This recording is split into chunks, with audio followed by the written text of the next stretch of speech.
There's nothing like bones to remind you of your heritage.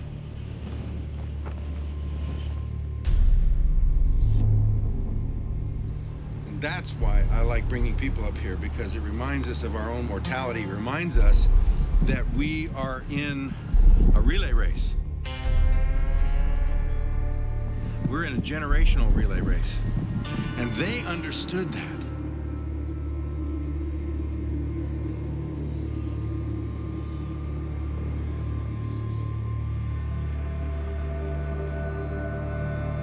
This is William Bradford's grave. That's him. He's the governor for 30 years of the Pilgrim colony, who lost his wife the first winter, who fell off the back of the Mayflower. She was the first one to die.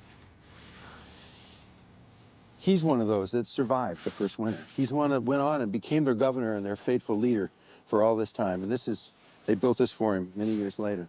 But they did put a Hebrew inscription. It says, Jehovah is our help.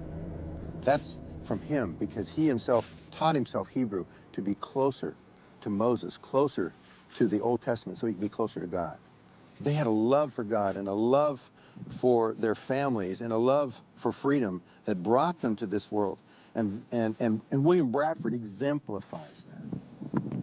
I wish they had left us some kind of a training manual, some kind of a secret sauce recipe card that we could pick up and go, all right, here's what it is, here's what we do.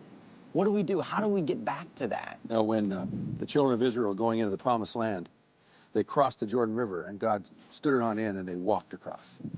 And before the waters stopped parting, God told them to take 12 stones from the bottom of the river and put it up on the top of Mount Gilgal and make a monument, so that when your children ask, what are these stones, you'll be able to tell them, this is where God parted the sea. And that's what the Pilgrims left us. They left us a monument that not only gives tribute to what was accomplished here, but it gives us a specific strategy, a breakout of a blueprint of, if we would ever forget what made America great, what made us free, we can go back and follow that strategy, and it's right up on a hill a half-mile from here. Right here? Right here.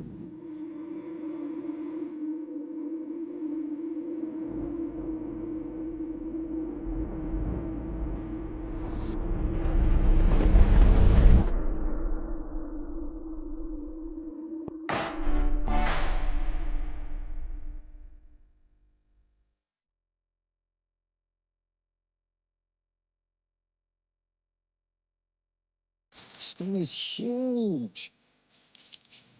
It's 180 tons of solid granite.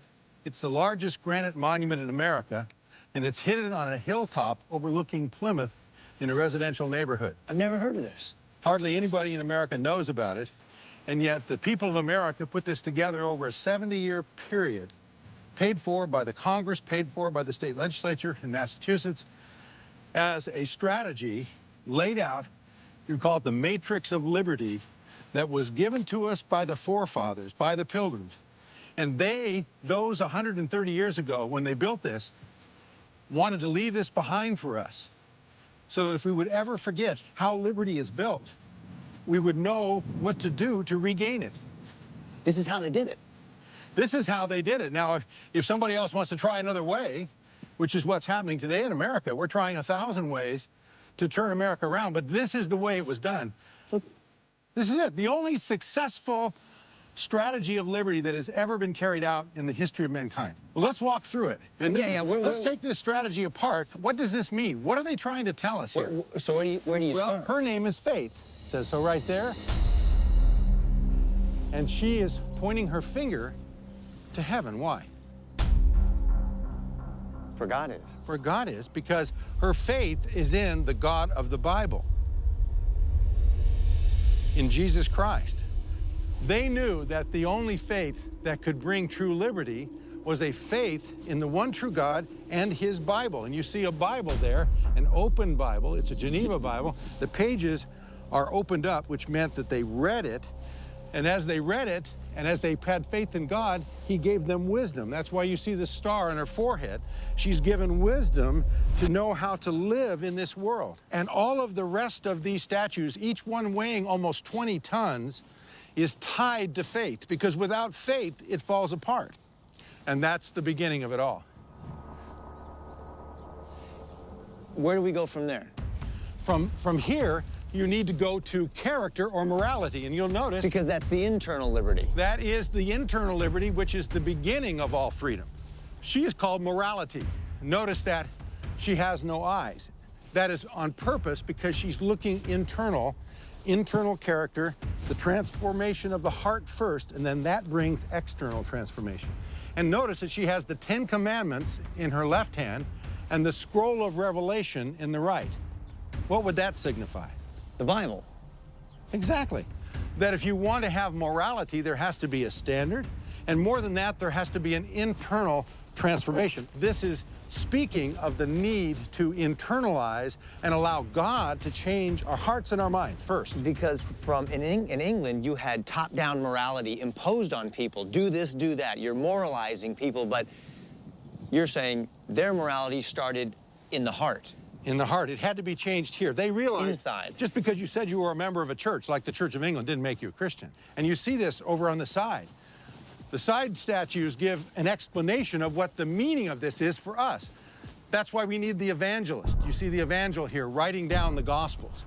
And there's a need for evangelists. Why? Because we need to have the gospel of the great liberating gospel of Christ that says he came to set us free. First. So this is completely contrary to the way the rest of the world had done it up to this point. The pilgrims are saying that morality starts internally with the gospel. The evangelist has to preach the message that transforms the heart, and then you want to do what's right, rather than being forced to do what's right from the king who tells you what good and bad is. That's it. Okay, what's next? What's next is, and you see the development of it, if you want to have a free civilization, you need to have a civil authority or civil law that will give a base for that freedom. In other words, you've got to have some degree of order in society. And that order, as you see here, is built upon law. The principles of God's law then are related into the civil law. And that's what we see here in his left hand. We also see his hand, his right hand is extended in mercy. Mercy toward those that he's dealing justice with. Why? Because this form of law has a degree of equity in it. And you see this in the side statues where... Can we go see? Yeah. Justice. She's holding the scales of justice with justice and equity, which means that, you know, when a crime is committed, it should be cared for in terms of its punishment, the same for the rich and for the poor and for everyone else. There should be equality under the law. On the other side, we notice that this form of law is different than the laws of so many nations that are built on tyrants, that are built on, if the Aztecs wanted to cut your heart out, they just cut your heart out. Here, mercy. Mercy built upon the base that he offers us, mercy and grace, along with law. And in this form of law, there is that tremendous mercy. So you have to start with faith. Faith in the true God, that produces the internal morality of the heart. You have a standard by which to judge what good and bad is, and then you create a moral system of law to have a basis for a free and just society that can mete out justice when crimes are committed, but also extend mercy to people and show them grace. And then that gives you the freedom. Once you have a society that's built like this, now you have a civility in society. Now you can educate your children.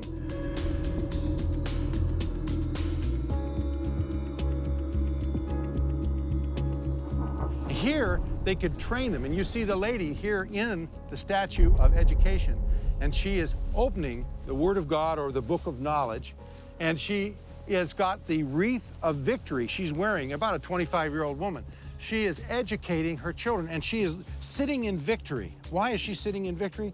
Because she has trained her children up in the way they should go and prepared them so that the next generation that came after them would know the strategy of how to carry on the truth and carry on a free civilization.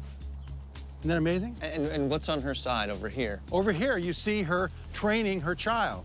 And she has a book in her one hand, and then he has a scroll where he is writing on the other. And this is youth, trained in their youth. It was the parents' responsibility to educate. And so this would be the mother training up a child in the way he should go.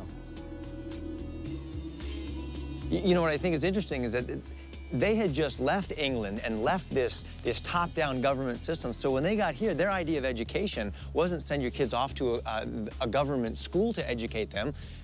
It was the parents' responsibility to do this, particularly because their worldview was different than the government's worldview, which would have been, no, you're a nobody, you're a slave, you just lay down on your back and do whatever the king says, which is sort of the attitude that we get in most governments today, is that you just do whatever the government says, whereas they're saying, no, it's our responsibility as parents to educate our kids and to teach them faith and internal morality and to understand the importance of fair, just, and merciful laws. And it's passed down from generation to generation. And if you see on the other side, you'll see how the grandfathers played a role.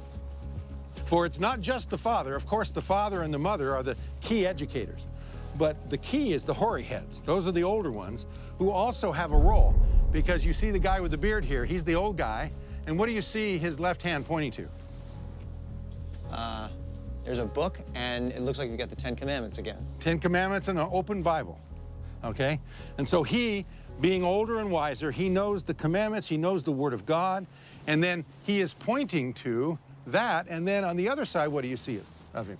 That's the world. The world, right. So he is teaching the younger generation, both his daughter and his grandchildren, how the world works from a biblical perspective. And all of this leads to something, Kirk, and that's, you see the strategy building from the internal to the external, to the law, to education, to pass it on to the next generation. And what are they passing on? They're passing on liberty. And this is what is the result of living out that strategy. In his name is liberty.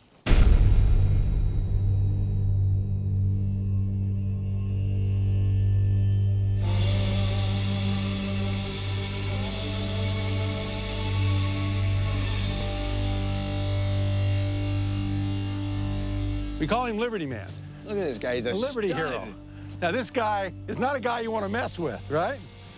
And he's seated in liberty. Okay, explain who this guy is. Liberty Man. Liberty Man, or the liberty hero that he represents, is the fruit. He is the result of obeying the matrix of liberty that you see on this monument.